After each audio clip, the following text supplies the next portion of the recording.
Hello everyone, welcome to our YouTube channel keep it simple.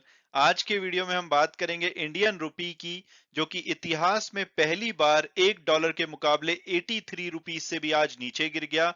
तो आज के video में हम डिस्कस करेंगे कि भाई रुपी में इतनी तेजी से गिरावट क्यों आई है और इसका आने वाले टाइम में स्टॉक मार्केट पे क्या इम्पैक्ट हो सकता है। तो इन सभी बातों को आज के वीडियो में हम डिटेल में डिस्कस करेंगे। और आगे बढ़ने से पहले अगर आपने अभी तक चैनल को सब्सक्राइब नहीं किया तो प्लीज सब्सक्राइब करके हमें मोटिवेट कीजिए।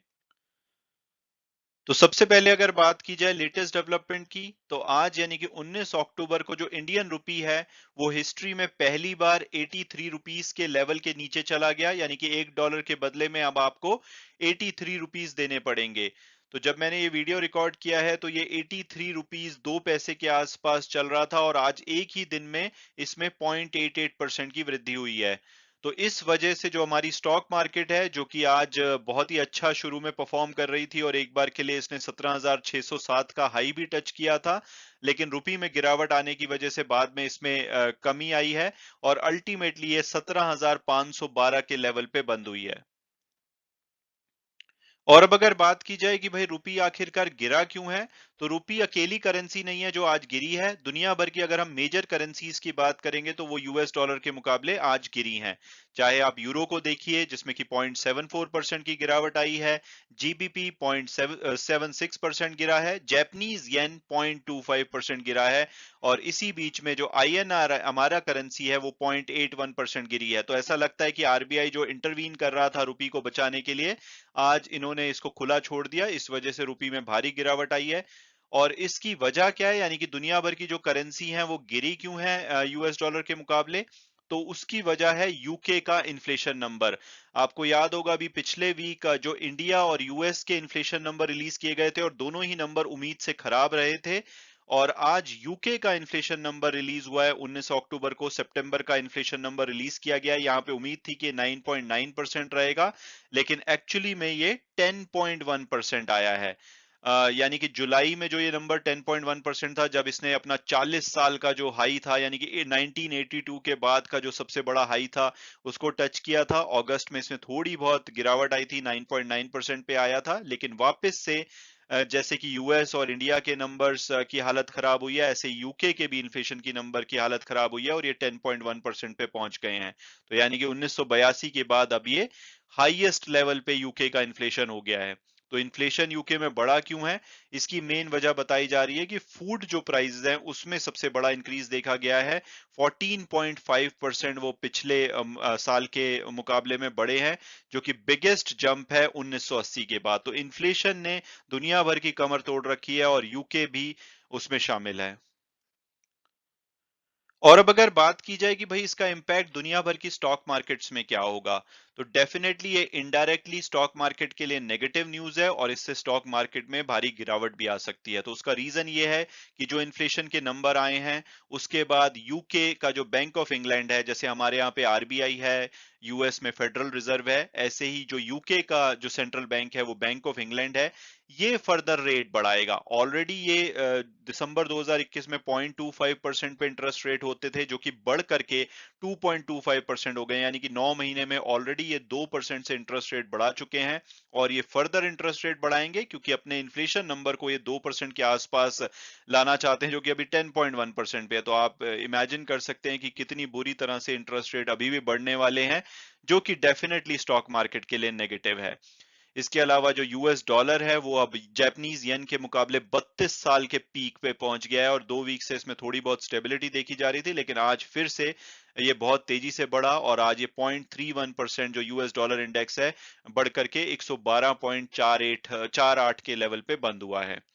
और अगर हम इंडिया की बात करें तो इंडिया के लिए भी कल एक इन ए वे नेगेटिव न्यूज आई थी कि जो मिनिमम सपोर्ट प्राइस है विंटर क्रॉप का, यानी कि राबी की जो फसलें होती हैं, उसको बढ़ाया गया। हालांकि किसानों के लिए बहुत ही अच्छी न्यूज है, लेकिन ओवरऑल इन्फ्लेशन के लिए काफी खराब न्यूज है, क्योंकि इसमें वीट के गेहूं का जो प्राइस है वो 5.45% मिनिमम बढ़ाया गया है, बार्ली का 6.11%, चना ऑलमोस्ट 2%। इसके अलावा मसूर, रेप सीड, मस्टर्ड, सनफ्लावर, इन सब के जो मिनिमम सपोर्ट प्राइस हैं बढ़ाए गए हैं।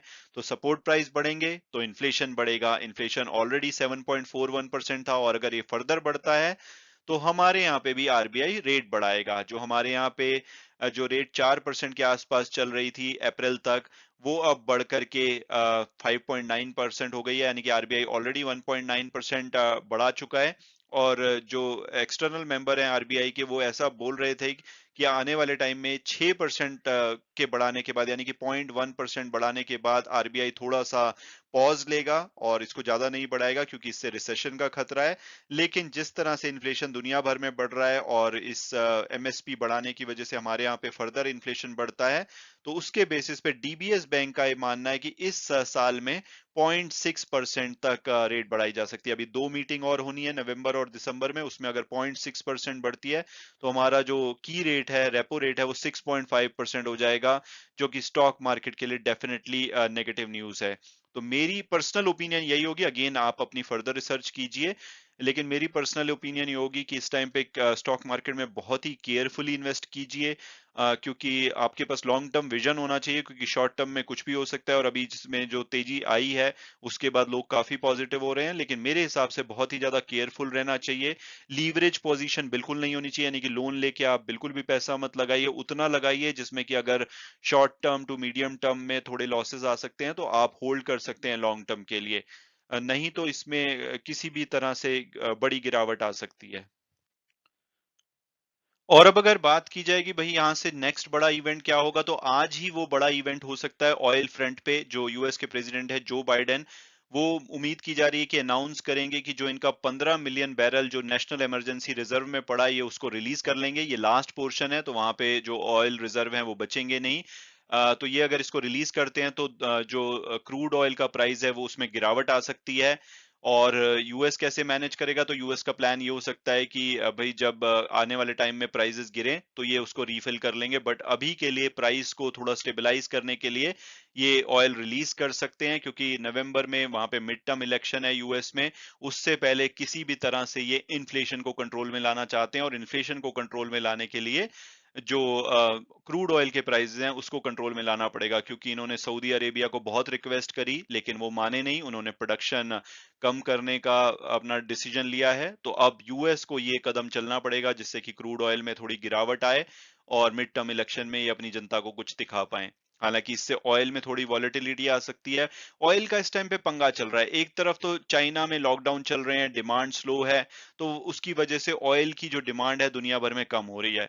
और दूसरी तरफ जो ओपेक प्लस कंट्रीज हैं, वो ऑयल की सप्लाई को घटा रहे हैं तो इससे ट्रेडर को डिलेमा है कि भाई किस तरफ जाएगा। तो ये इनकी सप्लाई डिसीजन कट करने के डिसीजन के बाद भी ये अभी तक 90-91 डॉलर के आसपास चल रहा है। आज जो मैंने लेटेस्ट इसका रेट देखा था वीडियो बनाने से पहले, तो ये 90.64 डॉलर डॉलर पे था।